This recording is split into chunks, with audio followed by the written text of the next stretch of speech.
Please like and subscribe.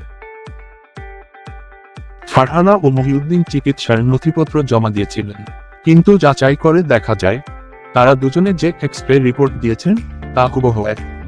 পরে জিজ্ঞাসাবাদের এক পর্যায়ে ফারহানা ও মহিউদ্দিন স্বীকার করেন তারা আন্দোলনে আহতই হননি।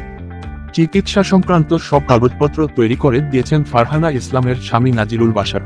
নাজিরুল কেরানীগঞ্জের নিউ লাইফ জেনারেল হাসপাতাল অ্যান্ড ডায়াগনস্টিক সেন্টারের মালিকদের একজন।